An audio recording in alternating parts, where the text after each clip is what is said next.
I broke it down into how I make films. The book started by like it was 8 Instagram stories I posted, and then I decided to elaborate on it just to get all my processes out, and it became the book. In the room, 52 Jokers Wild. And this is the first time I've actually used the teleprompt, so hopefully this will work out as well. So, on a live show. All right, here we go. Let's have a go. Hi, folks. Welcome to In the Room with Garvin and George. This week, our guest is Frank W. Kelly, award-winning... George, I'm going to stop you before you start because you're looking up to God. You're about 2 foot up in the air with your eyes reading the teleprompt. Garvin, I have to look there. I'm recording straight into my camera. All right, good man. No, I was just checking there because it looks ridiculous on my side. I'm doing what you always do on your side. All right. Oh, you're always looking into the camera. That's what it is. Oh. I'm over there, yeah. Yeah, because I forgot that. You kind of go that way. No worries. Ah, dear. See what I have to put up with there, Frank. I hope all this behind the scenes is going to be broadcast as well. No, I want this in. This is recording. We want this in, George. There's nothing to give out about. So we're just using a teleprompt for once. Okay, let's try it again. Yeah, that's good. Okay, he says, hi, folks. Welcome to In the Room with Garvin and George. This week, our guest is Frank W. Kelly, award-winning independent filmmaker and author of a new book, 8 Simple Steps to Making Your Short Film. Over the last year, he has made a batch of films using the ethos of one day, one location, 2 actors, using whatever is at hand, like the mobile phone to shoot. So it all sounds very exciting. So welcome to the show, Frank. We got that little bit over and done with. We normally have our clipboards and things like that. Normally we have things, I've got tons of stuff here that I normally grab and sort of see what I can use. And I think we're probably following the same kind of ethos as you are with, look, let's get out there and make a movie. Now, Garvin has been telling me, no, George, you've got to make some money out of this. You've got to do this properly. It's a business. It's whatever. So how do you balance that kind of, I want to get out there and make something with, I've got to generate an income and make sure the kids can afford to go to school? Yeah. The balance is the tricky one, especially when you're an independent filmmaker, you know. For me, it's, I kind of work on and off. So I work part-time as well. Uh-huh. I work as a painter decorator. I work as whatever I can get. I worked at Apple for a long time. I had a full-time gig going for a long time. Wasn't much filmmaking going on then. So I had to find a way to strike a balance between film and the income. Now, film has never paid me. It has a couple of times. There's a few of my films that have sold and generated an income. But the business side of things, perhaps Garvin can kind of educate me on that side of things, because I'm very independent, you know, and the stuff is kind of small scale. It goes out to festivals, it hits YouTube, it can win awards. I do generate some sales out of it, but generally I don't make an income from filmmaking. So it's... All right, no, I'm going to jump in, Frank. Now you've armed me to the teeth. You know, the great thing is you're on the same journey as ourselves, and we're just all meeting now because we all went off to work. We had to do the day job. We had the passion and creativity is in us somewhere wanting to get out, but we couldn't figure out how to make it pay. That's my journey at the moment, in sense of I was the accidental accountant, but I actually realized I've always been an artist. I've always have a creativity side of me, which I never let out because I couldn't figure out the payment. George, same thing. He's worked in the film industry for years, but we want to finance our own art. Not the art, but our passion, but we want to make it pay. I spotted yourself on LinkedIn or Facebook, or I stalked you from a number of different points, and we picked out the fact that you're an award-winning X, Y, and Z. You've got the passion, you're packaging it, but now we're letting the world know it doesn't yet pay. But when you looked at that was your ad, that was your portfolio, that was to get the next gig, to get the one that will pay, or to find that elusive investor. Because you're saying, I have an art, I'm able to package it, I'm able to win awards, but the bit I'm missing is business 101. I need to make it pay, and then I have it all. I've got the sustainable, let's do it again, let's find a family of the film family I want to work with, and that's what you have. You've got the family, that's like Roisin, and Mo O'Connell, they have the people they want to work with. They enjoy what they do. But an awful lot of what we're hearing in independent production is we have to have the second job, the day job, the part. We want, if we can just get this to pay, then this is the job. If that makes sense. Well, it perfect sense, because that's what the book is about. It's about, and the project I've worked on this year, I call it Gaps, which is about finding gaps of time to be creative within your kind of daily life. For me, it's kids, school runs, part-time jobs. But what happens then is you kind of forget that you're creative. You let the creativity fall by the wayside. Yeah. And what happens, it has this kind of detrimental effect on you, on your mental health, you know, because you're not doing the thing you're passionate about. And you're kind of just joining the dots and, you know, coloring by numbers. You're not kind of living your full life, so to speak. George, he's been listening. I'm jumping in here, Frank. The thing is, you might have been the universe. We don't know. We've 100 shows out there. You've quoted from 3 of them just in the one sentence. My throwaway comment is, we'll join the holistic dots. We'll find and the weird thing is, it's what everyone says. We're working. We don't want to work to live. Or I should say, we're not here to live to work. We want to work to live. We want, and we want that passion. The passion thing you touched on is that's what everybody wants, if we can identify it. And joining the dots is what the game is about. Most of the time, you're in a silo, and if you don't step out of the silo and join a few more dots, there's no way you can empower that journey. Or most people can't empower the journey of passion. Well, one of the things that I found that's interesting, because we're talking about the passions and trying to make sure that you get those. I worked as an editor. I went to film school years and years ago.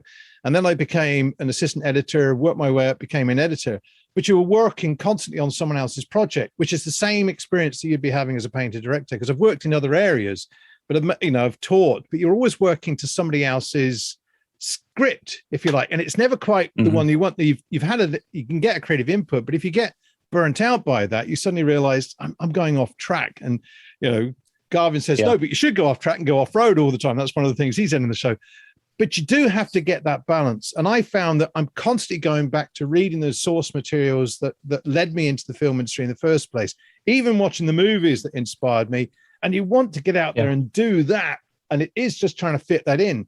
And I'm doing what they call the artist's way. And I'm on week 75 of doing 3 pages a morning during the week. Right, and it's inspiring ideas. Where do I want to go? What do I want to do? What's causing me problems? But it also means I'm observing life, where story comes from as well, which is why I think it's very important to encourage people to go out there and do their jobs, because that's where the source material comes from to create the stuff.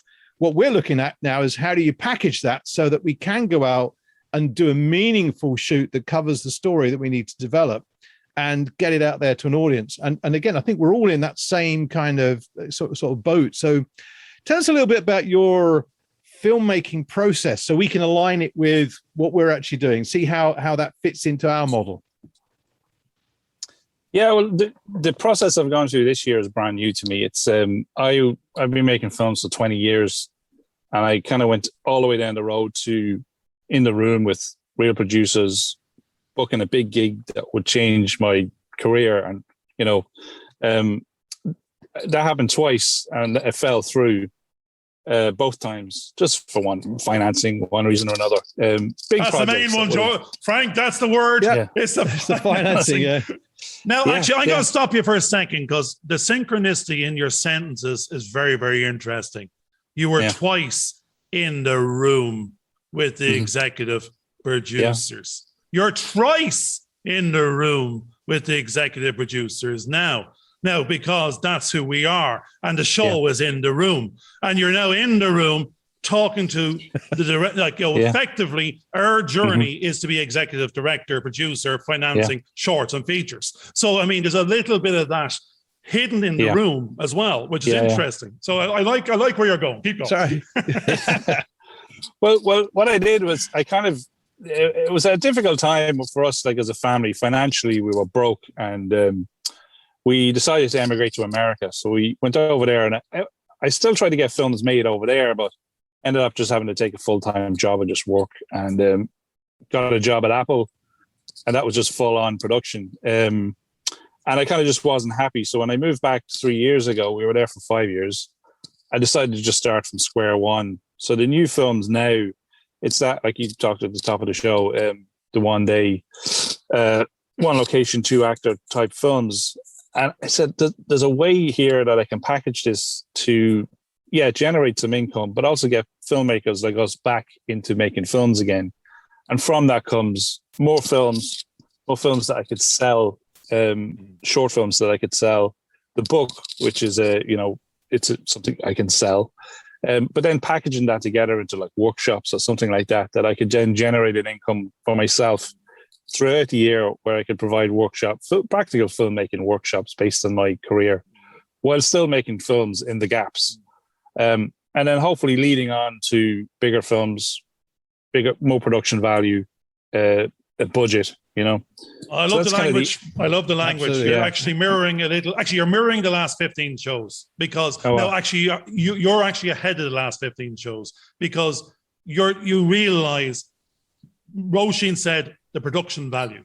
We've got to capture the production value. But the value only appears after the budget has been spent or invested to generate the production value. Now, most time when we're pitching to investors or to get the budget, we have to pre-sell the value that hasn't actually been budgeted and hasn't been created, and we don't know if ever it'll be paid. And that's where the catch-22 in micro-production predominantly is, because the investors left the market. We've said this before, sub 1 million, sub 2 million, highest risk on the planet, don't know what the return is, but we know what's in there it's the biggest value. It's the creativity package of these up-and-coming artists that want to get their testimonial something before they go off and get the day job, or they hope they'll never get a day job. They hope this is the day job. But you're playing an indie production. You're saying, I don't want to have a job in a 50 million something and have to get another one next year. I want to be part of the machine. I want to be generating indie production. I want to be doing this with my family and friends and my film family. And this is resonating with us, and I think myself and George and everyone we spoke to in the last 15 weeks, because they're all the same ilk.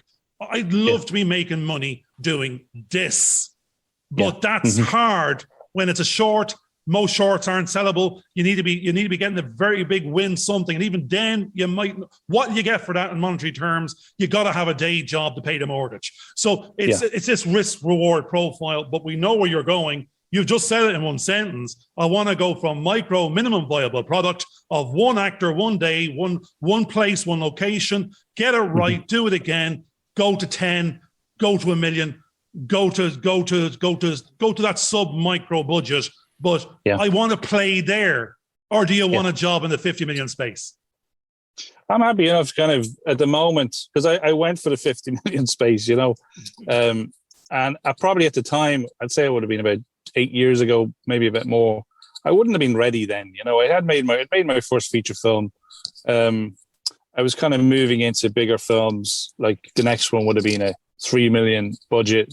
Then the one after that, maybe a 10, 15 million budget, realistically speaking. And those are the ones that kind of collapsed on me. Now I'm kind of happy. I kind of have the next 3 years lined out. Like I'm finishing this year with the book. Next year I've got a specific project lined up that will help me make 7 films.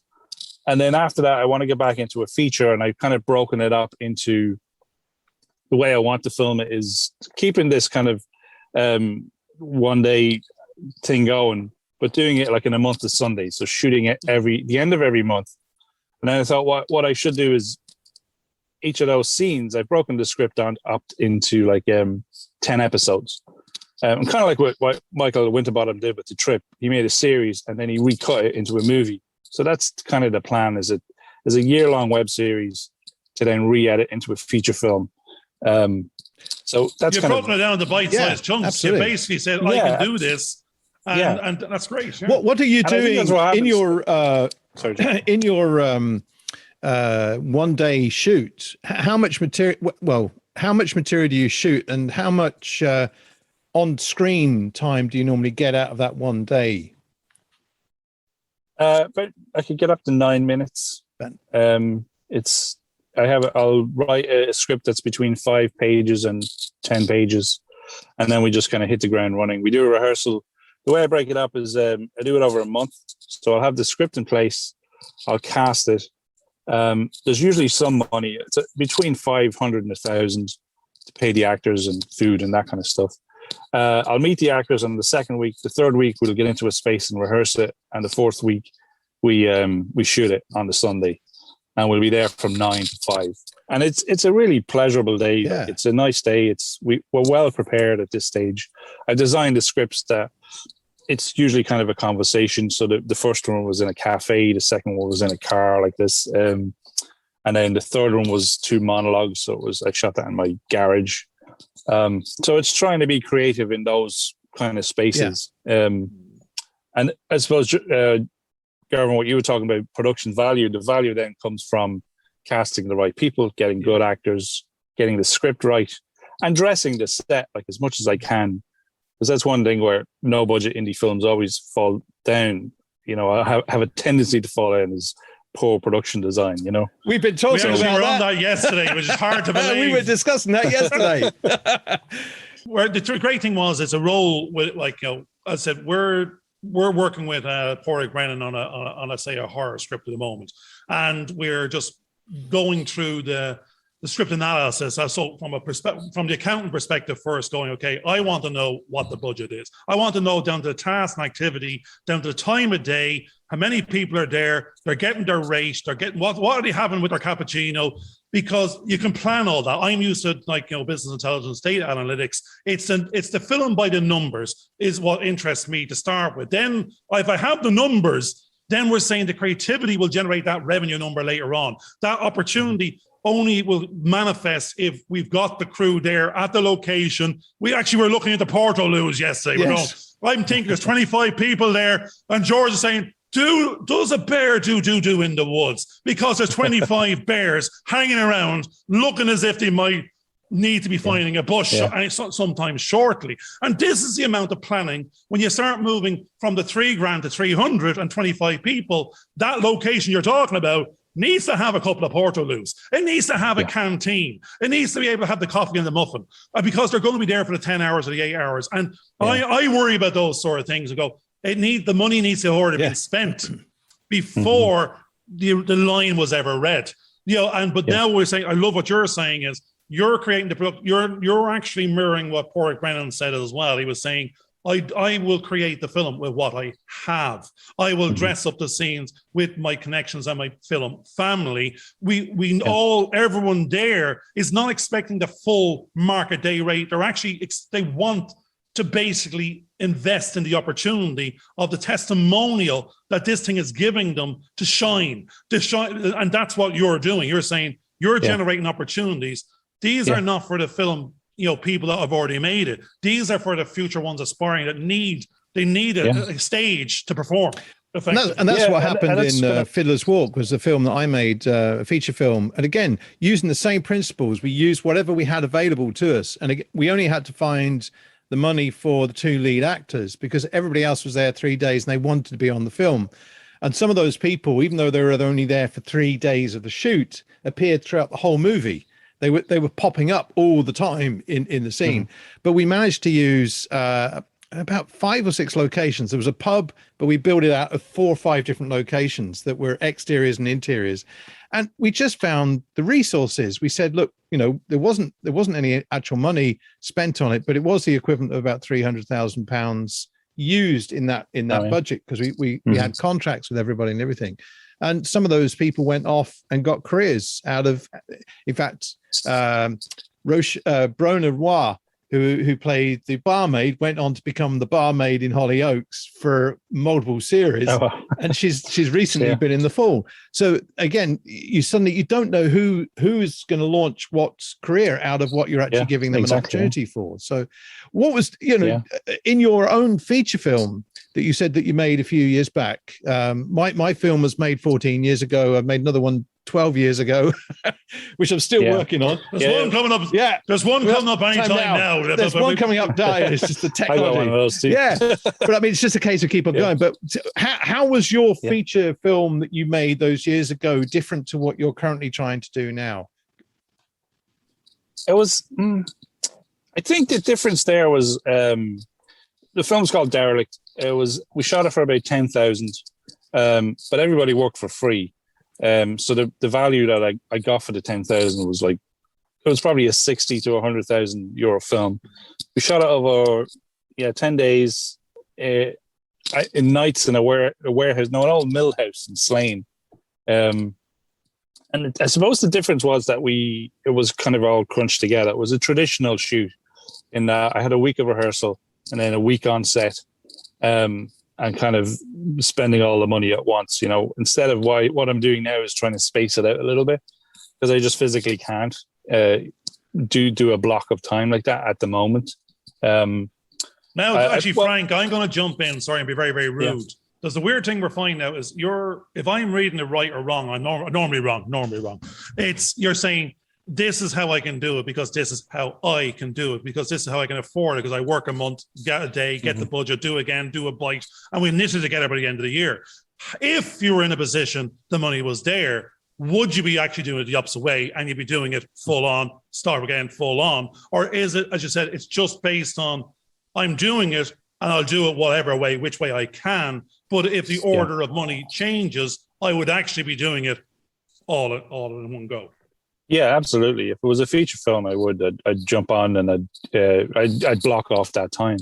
So then what ends up happening is that it kind of becomes more like a creative challenge, and how can you make that creative challenge tell the story in that way? The feature film I'm talking about, it's set over a day, but I'm talking about shooting over a year. Yeah. Now that's unusual because I love it already because someone's going to spot the continuity editor is going to have a great time looking out the window in the background. It'll be snowing, it'll be railing, there'll be plagues of flies. Yeah. It's going. It's interesting. but it ends up creativity. It gets my mind going, and I'm thinking that's actually great because it's over the course of a day, but a year is passing behind the characters, and it tells the story of it's this guy's last day on Earth.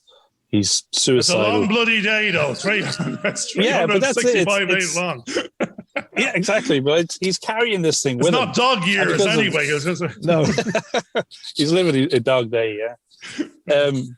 But that's what ends up happening. Is like, okay, how can I make this a creative challenge? How can I take my limitations and use them to my advantage? But yeah, if I had the money, I would block off that time, and I'd work. Now there's the weird thing. Now we're back to, unfortunately, George hates this, and I keep on saying every show I'm not going to talk about it, but it's back to the same thing again. What is it you're doing? What is it the product is? Do you believe in it? What's it worth? If it was sold, all you're doing, that's what our journey is. We're going, are we creating a multi-million pound product? Are we actually creating an investment opportunity for someone to get a better return than putting the money in the bank? Because actually, the couple of people we talked in the last couple of movies, like actually, who was it? James, he effectively was able to turn his head in one introduction, get a six-figure sum to fully finance the feature of $100,000. And it was from one new investor into the indie market, and his buddies have more money than sense, and they are not they're not looking for returns of a certain nature, or they're not looking for it to be back by tomorrow. What the weird thing is you're saying is you've got a skill set and an ability to package other skill sets into creativity that will be of entertainment value or informative value to an end audience that's in massive demand currently. You're the skill set and you're the link to that. Most of our fears are that the people we're missing is this other person that is more comfortable with raising the money or doing the marketing or business development or sales. And that because those bits are not in our core crew, we're doing it the way we can do it, eking along based on, well, we're doing it and we're going to do it anyway. I'd like to jump in there on that one because, I've just been working on a project for the last 6 years, and I've actually pulled out the project from being a producer director to just hiring out the material that I shot back to the group because it was just taking too long to actually get anywhere. And the difficulty is I know that particular person has spent 20 years working on that project, but they haven't done anything else. They've just dedicated their whole life to that 20 years. And the problem is you kind of go, well, what are your skill sets? How are you keeping those going? Now, when I was working as an editor, you went from one program to the next program to the next, and you're constantly building up your skills. so that people could recognize what those are. And I think when you do go into that role of becoming a producer, because it can take such a long time to get, if you don't keep on making short films or short somethings, people then start to forget that you exist. And you're starting from scratch all over again. And I think that's really, I know we've discussed this quite a few times, Garvin, but it's just suddenly hit me that that's really why the filmmaker, the reason why you keep on making stuff is because you're trying, that's your art form.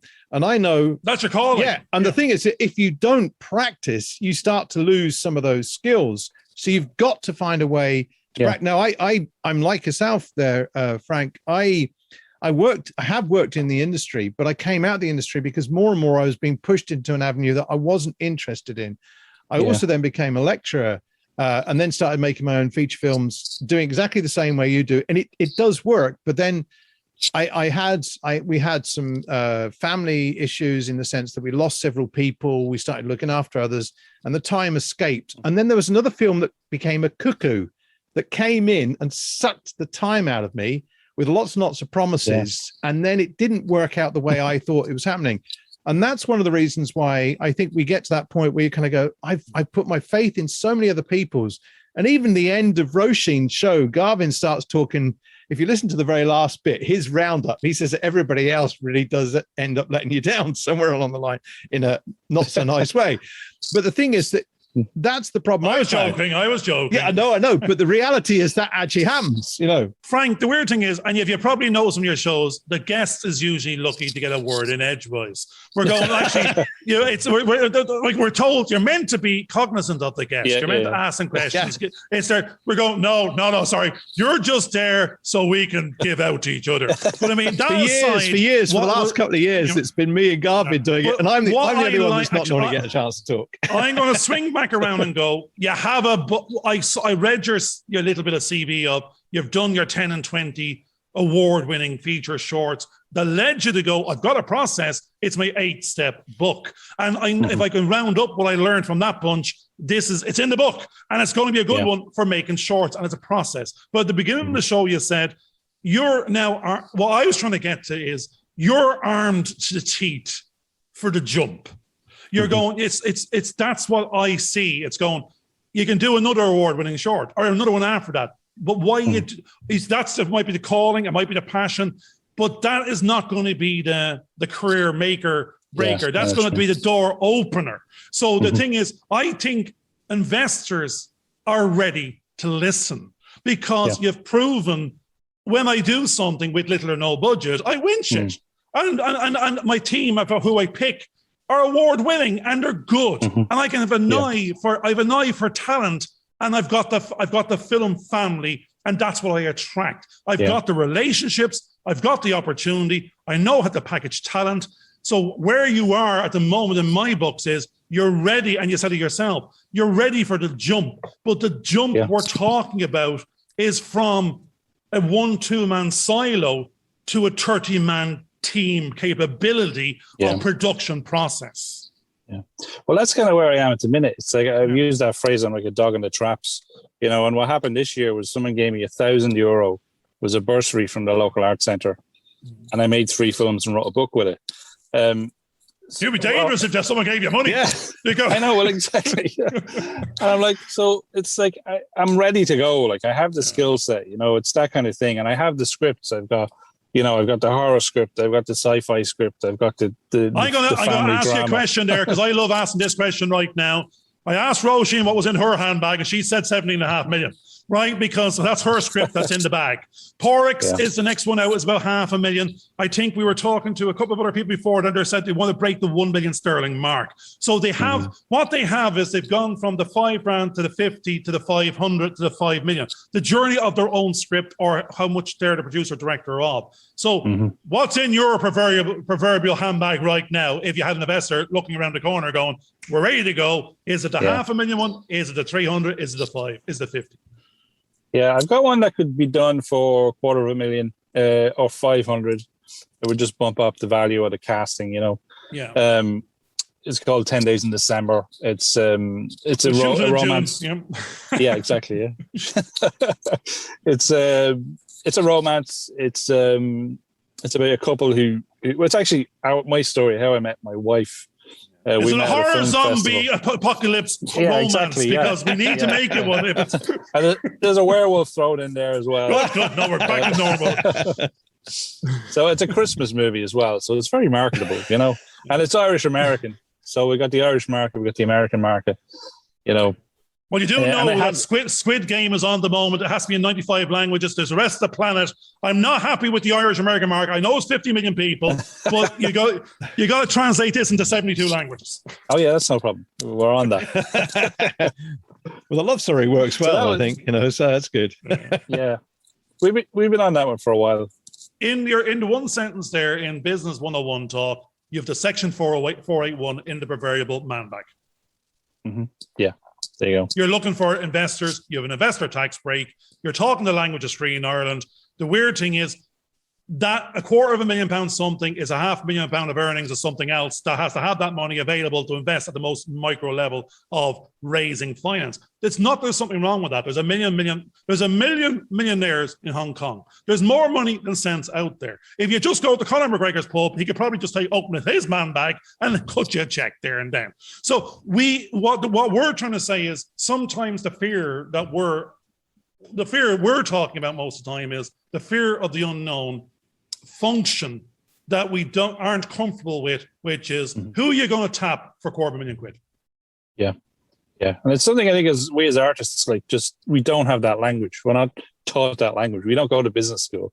When I studied animation, there was no business section, you know, the business of film, you know, because it is the film industry, the film business. You know, and that's what we're stepping into. You're doing a great ad for us at the moment. Yeah, George's going to be cutting this out later. No, I won't be cutting it out. The business of film. It's good. We love it. No, and no, the great thing is you just touched on it again. All the last 15 shows was the journey of people that were either coming from editing, now becoming writer, producer, or script writer, realizing to get their script out of the drawer, they've got to take on more hats of business development, production, or they got to find someone that's going to invest in them or the rest of the team.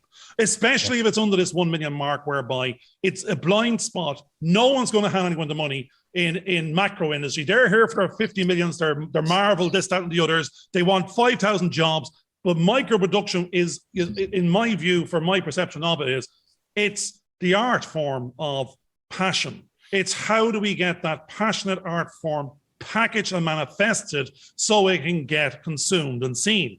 And there's a figure that the business of film has to wrap around that, because it takes money for this to happen. And it's not an inconsiderable sum. And you can't sell your house twice, and you can't tap your parents and your family and friends every single time. So where we are all as a common factor right now is you've got the stories, you've got the belief in the story and the scripts. It's all about the talent and the story and getting it to screen to be seen. So we're on a journey of the uncomfortable business, sales, distribution functions, which though they look as if they come last, actually come first. I think we also, one of the things that I'm being reminded of, because we used to watch the new wave cinema of Germany and France and all those from the 60s, 70s and 80s and things, that a lot of those filmmakers were independent filmmakers. They were independent from the studio system. We've now got into this habit with the studio films that it has to make its money back in the opening weekend, otherwise it's rubbish. But, you know, like Casablanca, a 1942 movie, made its money not in the opening weekend, but across the last 70, 80, whatever years it is since then. Do you know what I mean? Those are critical things. It's 80 years ago since they actually made that film. George, if I'm the investor, unless I get cryogenically frozen, I'm never going to see my money back. Yes, but no, hang on a second. That's because you're thinking that it has to be a fast buck very quickly. I think what we've also got to do, we've got to start thinking about where do our films sit within the way, and it's about building up an audience over a long period of time, which is where I think as filmmakers, I had this problem with Fiddler's Walk. I got it out there, fell into the trap of it needs to be a break in money over the last year. But since it came out, which is now 16 years ago, it's had a bigger and bigger audience. And I should have been selling it more over those 16 years, because it's still potentially getting an audience. And that's what we've got to do. We are investing in these projects. We need to start looking at how we market those projects as a group of filmmakers so that we build up an audience long-term that will bring back that investor. Because the other thing I think with the Section 481 one that you were talking about, Garvin, is that when you get that, you're asking someone to put money into your project over a 5 or 6 year period or something to be able to get, so they don't suddenly take the money back straight away and bankrupt you. So you are thinking about how do we make money out of this over the next 5 to 6 years and build on that idea. That's what I think is an important avenue to go on. I'm going to let Frank back in and go, because I'm swinging back around to this book. Yes. I'm going, in the book, it's 8 steps, simple steps. Are they not meant to be a bit more complex? Or is it just should be 10 steps? Why is there 10 steps? Well, I thought 8 steps is a nice ring to it, you know. But I hope someone doesn't. You're doing the 6-minute abs versus the 12-minute abs. It. I know it. Exactly, you know yeah. Someone's going to release the 7 simple steps to making your short film, and I'm screwed. Well, there probably is 7. It's just there's an extra one that they forgot. That little ingredients in the mix that's missing if they don't do your 8. Yeah, I broke it down into how I make films. The book started by like it was 8 Instagram stories I posted, just kind of like a blurb that, hey, this is how you make your film, and I had to fit on an Instagram story, and then I decided to elaborate on it just to get all my processes out, and it became the book. So it was really for myself, but then as I was going through it, I was like, well, this could benefit other people, you know, other people who are like me. There's a great language there, Frank, because we keep on saying that ourselves and we throw it away. The first customer is you. Yeah. The best customer is you. The only customer that matters is you. And if it works for you, you are atypical of an audience. You know? And the best way to actually learn something is to teach, which is what I've discovered. Yeah. And it's hugely satisfying to me. Like I love that aspect of filmmaking. I love the community. I love the family around it. I love everything I discover. I instantly give away. It's like, here's how you do this. I just figured out how to do this. But I found your problem. I found your problem. Right. I'm giving stuff away. I need to charge. $199, $299. All you got to do is put a price on it, because the weird perception is if it's for free, it's worth nothing. So you have to charge. Even discounts. I come from a business background. If you said even the concept of a free point, no, you go. You don't use that language. It's basically the buy 2, you get 1 free. There's a certain mentality with it. No, it's not free. It's value. You're selling value. You want to impart that, and you're giving extra. There's extra. You got an extra 30% or something, but you have to buy. People have to. Free minutes was the biggest concept in the telco industry, which I used to work in. No, what they got you doing was buying a bigger volume and paying in advance instead of arrears. They'd know chasing the customer. They get the money up front, and you bought more than you'd ever use. So you actually touched on your 8 steps was about, there's going to be a jump to the workshops. So you're saying this is your investment in your branding and marketing of, this is a taster, but you're not going to get it out of that. You're going to have to step into the higher value workshop. You need to come to me. You'll buy the book and see and read why you need to be talking to us. Yep. That's what you're really saying. You're now looking for the rest of the team again to go, you're throwing out your hook, and you're fishing for the people that are hungry to become the filmmakers of tomorrow. And the short is the entry. But the weird thing is, the short is the hardest thing in the market now. It was the entry in the past. Now they're saying, don't bother, knit 8 shorts together and make a feature. It's your promo pitch, but it shouldn't keep on costing you, if that makes sense. Yeah, well, exactly. Yeah. And I found out like what I was doing, and I kind of put a stop to it this year, where I was giving advice for free. Yeah. And I was giving my time for free, and I was doing favors for people. Like, they'd ask me, hey, could you read that script and tell me what you're you think? You're a giver, not a taker. You got to exactly.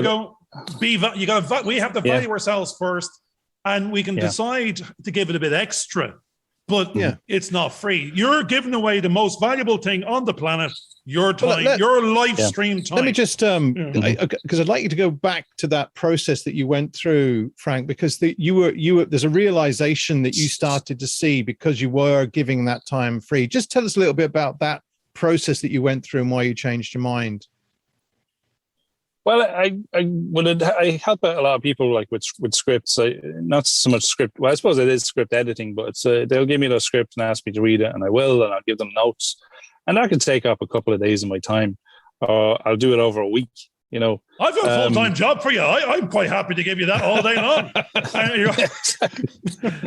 Or like there was a friend recently who asked me, "Hey, do you know of any locations in your area for a horror film?" So I actually went on a location scout. Location manager for free, script editor for exactly. free. There you go. I got to the end of the day and I just realized I've been walking all over town. I've been taking photographs. I've been getting numbers from estate agents. You've been paying your own petrol, your own travel and subsistence. So it's not even free. You're actually paying them to work for them at no cost. Yeah. So I drew a line. That was it. Yeah. I said, I'm drawing a line out of this. Like I have to be earning, like there's value here. And the thing is, what happens is if I'm not getting paid for it, then there's a little bit of resentment creeps in, or a little bit of not even resentment, but it's just, I don't want to do this. But if you pay me, then we form a partnership and I will go above and beyond and give you more than you ask for. Now you have it. The above and the beyond bit is, you'll give when you want to give. You'll give the extra, go the extra mile.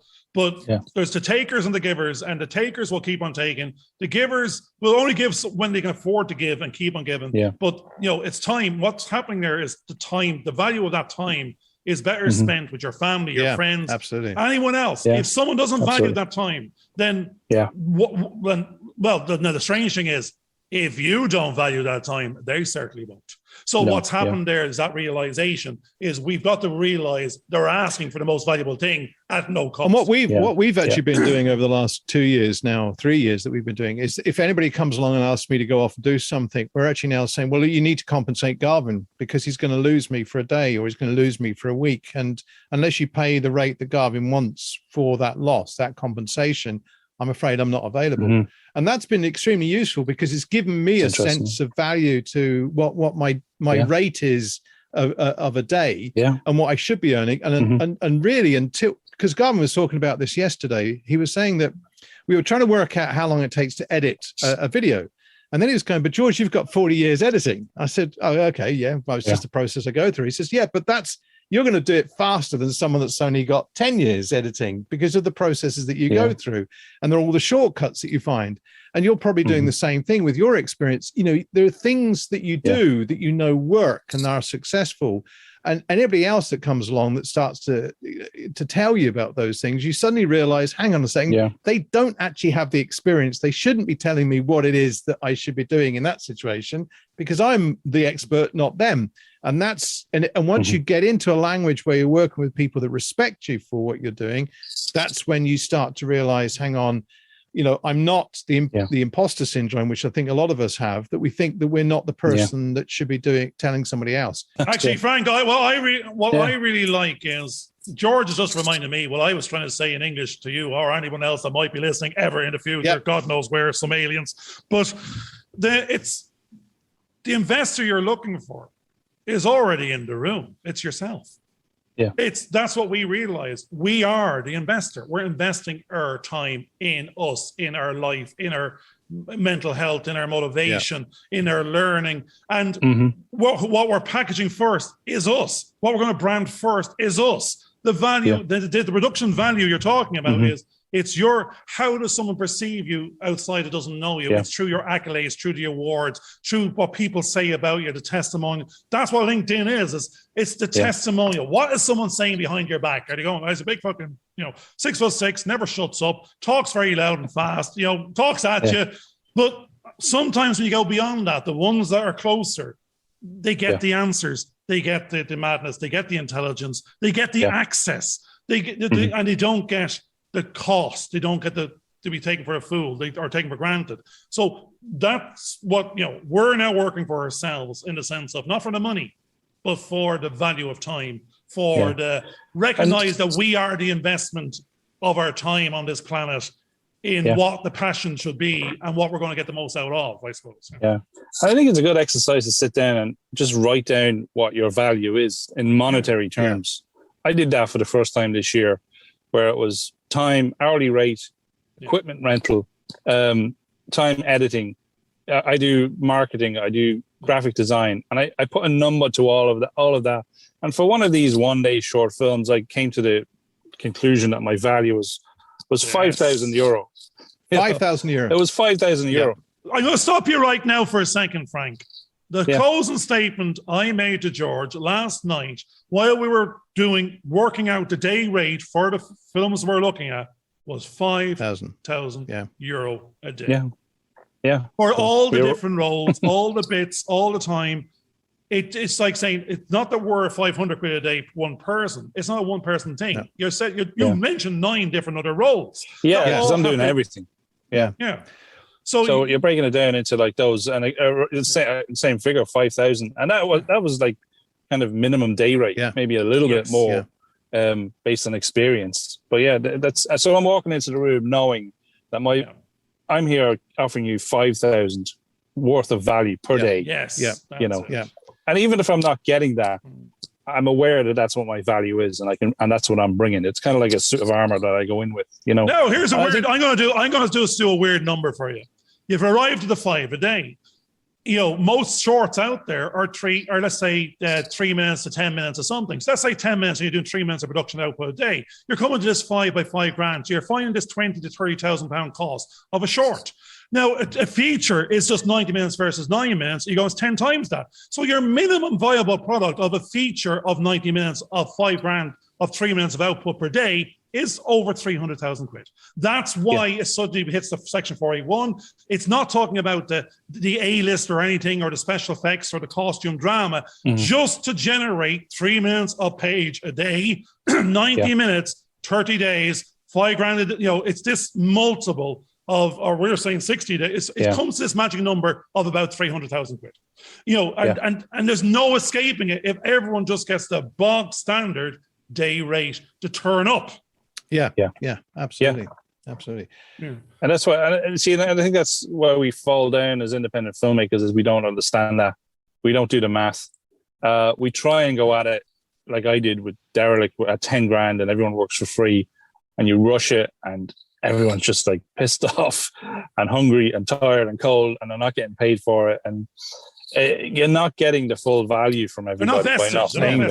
Well, we've actually, they can be up to a certain amount. We've started to realize, because on the 2 feature films that I did, we did 7.5 hours a day, and we also made sure that everybody had the food they needed. And when we did things quicker in a day, and people kind of go, right, can we get on to the next scene? I said no, because that's scheduled for tomorrow.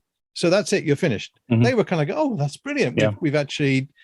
They went off excited, and they wanted to come back for more. And in one of the films I made, the main actress got so angry on the next production because they hadn't figured it out. She was working from 4 o'clock in the morning to nearly 2 o'clock at night again. So, a long day. And she just flipped and said, you know what? You don't know what you're about. You don't know how to organize it. And that's getting that budget right in the first place, which is why we keep talking about budgets. That's back to the accountants again going, once they set the budget on these big productions, they're going, I now want you to do Nosebleed, because we're talking about profitability. The money is there. Do as much. We want you to do more than what's paid for as quick as possible, so we can be more profitable. That machine is not about the individual. That machine is about the end consumer, the investor, return on investment. That we're not in. We keep on moving between that machine and an error machine. We're saying we're not in that machine. We're in micro-production. And what micro-production is it's a different family of film. It needs to be the family business of film. And once it is, everyone gets paid. They enjoy the day rate. They enjoy the working environment. They perform. They go home. But they want to do it again in a different story. I think they get the opportunity to be more creative when that process is set properly, because they're doing normal day work. And in a normal day work, you're not getting stressed out as much because everything's being planned, that you can work things out better, so that people do fully, you talked about production design earlier on. We, in our conversation yesterday, were talking about why it was essential to have a production designer on our future projects that we're planning at the moment. And we were saying it's the look, and you do as an audience appreciate that production value once you see the design work in there. So we need to make sure we've got it. But if you're constantly going for the nosebleed, or you end up with all these people wrecked. I've worked on projects where I've done a 42-hour stint, and I couldn't work for a week because I was so ill afterwards. No, you know what I mean? And that's what the nosebleed jobs are actually forcing people to do. And they don't want to spend all their life working in a career that should be creative, but they do want to work in an industry where they can enjoy life, they enjoy the family, feel as though they're solving problems, which they have to do on that day-to-day basis, but also know at the end of the day, they're going to get paid to do that, to be there and not sort of scrimp and save. I love the fact that the word that's coming out left, right, and center is value. You even said it. I actually stopped and I worked out my own value. And only on monetary terms. We shouldn't really be thinking so much money. We go, no, think the money just because we don't have that figure. Sometimes you say it's 300, it's 500. We go, you're a $5,000 going, I'm doing 9 jobs. But no one is seeing the evidence of it because in your brain, you're swapping between one and the other and allowing your project managing a whole project from 8 different silos while sitting looking at something and no one's aware of it. And they're not going to value what they don't understand, that they don't see the evidence of, that isn't in the budget. Actually, we were talking about the Netflix, paying 130% of production value, maybe, and not giving you access to the end audience anymore, but they might pay you 130% of the buyout. Well, if it wasn't in the 100% to begin with, because it wasn't charged in, then actually you never even got the value because we never invoiced it in, because it was never charged for, because we gave that extra mile and everyone did, but never charged. And then it can never be earned back. So the one thing I love about what you're saying is we've arrived at our value. We know our time is the most valuable. We're not going to be giving it away for others that are taking it and not valuing it. And actually, they're not investing in you. Yeah. And so we're all starting to invest in ourselves. And other people need to invest. And if you do, you invest in yourself, invite people in who are aware of their value. Yes. So you're at the same level. Now you're getting your co-investors. By definition, it's a new language. Yeah, and then there's a level of respect there as well, respect for your time, respect for creativity, And even if you are coming in everyone's wearing 9 hats, because that's what happens in the film. They're giving of it. It's not being taken. I'm actually, we mentioned earlier on at some point, probably not in the show, but we mentioned just before in the preamble that both Garvin and myself have renovation work going on. There is a project manager on site going around and bringing in and coordinating the different steps and stages of that production, which is our house being fixed up. And I'm sitting there kind of go, that's exactly what it should be for the films that we're working on. Those guys are probably getting between 200 to 500 pounds a day for turning up, and they slot in at a certain time, and they're getting paid. And I'm sitting there kind of going, gee, where's, in the way that things are going, the tradespeople are getting paid more than someone else that's spent and got a degree, has got themselves all these skill sets. So they need to get their value back for the money that they've actually spent on trying to get the qualifications they've got in the first place. So would you experience that from, you mentioned the other craft that you were doing, which is, in the trades. Do you see that, and can you see the parallels? Oh, completely. I worked on building sites on and off all my life, because that's what my family do. They're builders and painters. And so someone building a house, it's that stage of production, all the way to the finished product, which is a house that then sells. You've built it for 140,000, it sells for 250,000, and you do it over a period of 6 weeks or something. One interesting thing was when I went to Indiana, I worked as a supervisor in a grocery warehouse for a year, and then when I got the job at Apple, I was talking about my film stuff, but they were really interested in the grocery stuff, because the parallel was exactly the same. It was production. It was bringing stuff in, organizing it, and you had, you were dealing with different departments.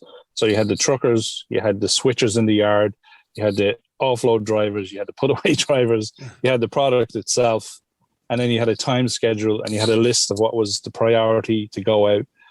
So the production process is the same, kind of like in the building trade. I love what you talk about. Yeah, absolutely. And I just kind of, I started to think about film this way. Now that's what we've done. We've turned indie production for ourselves. We've created our own production process, and we've packaged it down to the 5-minute interval of every function of the business, wrapped around a script, so we know what every scene will cost. Who's there? Everyone's armed. They're there. You have your location. You've got your location budget. You've got your 30 people on standby, full cast and crew. They've got their lines. Now it's, as you said, we don't know what flavor that ice cream is in that production process. What the story is in there, it's onboarded, but now the cast have to exhibit a talent. The crew have to capture that talent being exhibited. And the set a production design in the background, better make it look, better turn that lad into a Rolls Royce of perception. And that's what you're really doing. We've a production process, be it short or feature. It's a $5,000 day of journey, of minute, of opportunity to package creativity with a production process. Yeah, is all it is. Now, what you captured at the other end and package could be Blair Witch, it could be Marvel, it doesn't matter. But as you said, if you didn't have the production designer, someone left out the vanilla flavor in the plain ice cream, it ain't what you asked for. The audience changed. They're not going to pay for the bland, flavorless something. It costs the same to produce, but it's whether you're what we're hoping to inject with your relationship of family and friends and story identification is we want that 52 flavors. That's what we're hoping for. We pay for one, but we get 52. Well, I'm going to jump in now because unfortunately I'm aware, Frank, you've got to go off and pick up your youngster, which is the family thing, which is actually the thing that should come. The family thing should come first, I think, which is really important. So what we'll do is just a little wrap up. So we've actually had a really good conversation with you today, Frank. I think what's really exciting is the fact that we have gone through that kind of film process that you've got into and how you've done it, but you've married it alongside the development of generating an income. But also you found that through the kind of work that you've been doing separate from the film industry, you've seen how it can influence the filmmaking process. And that also is where you started to look at the value that you've had. And what we're excited about in the conversation is that you've come up with a figure for your daily rate, which we were working out the maths for, and we can confirm that, that you're spot on the button. And that's really exciting us because we know from your conversation to us that we're spot on the button, that process is exactly the same thing. And I think, again, what's exciting for us, because we also suffer from that imposter syndrome. I've been doing this for 40 years, and you feel that you're not the person that you should be doing, or you're not as good as somebody else. And you actually need to be working with other people to kind of stimulate you and encourage you and nurture you and actually recognize within you what those capabilities are and things. I think it's really impressive that you've found a technique over the last couple of years to produce, in your own words there, one location, 1 day, 2 people, which is where the conflict comes in. And you're getting about 9 minutes a day shooting out of that. And in your words, 10 of those, you've got yourself a feature film shot, which is how you're making your productions. And I think that's exciting. We also, I think, enjoyed the fact that as we got to the end of our conversation, we began to realize how we can value our effort in that, how we can start to look at how we can generate an income from selling those films in the way that you were talking about selling houses. So I think that's fantastic. At this stage, what I normally do is give my guest a little bit of chance. Is there anything you didn't get a chance to say that you'd like to say? Everything. Say anything. It's all in the book. Buy the book. Buy the book. There you go. Just tell us the name of the book again so that people can go out and buy it. It's called 8 Simple Steps to Making Your Short Film, and we're kickstarting it right now for a print run, but it'll be available on a digital platform soon. Yeah, and also look for print on demand. Look for print on demand through Amazon and the likes of I forget which one it is now. Lightning something or other. I'll let you know about that later on. Sorry, Garvin, you finish off then. And I'm coming up with 7 simple steps on how to make your short coming even sooner. So, like to a cinema near you. There you go. Oh, that's good. I like that. So dramatically, that show has ended with Garvin being shot, not by a camera, by a toy gun. Listen, folks, thanks for watching. We hope you enjoyed this episode, and we look forward to you coming and joining us next week, which actually in the next episode is our 100th episode. So that is an exciting time. So you'll probably see this out of order, but it doesn't really matter. But thanks a lot, and thanks for watching, and bye for now. Bye. Thanks a lot. Take care. Hope you enjoyed this video. Please subscribe and click on the bell for notifications.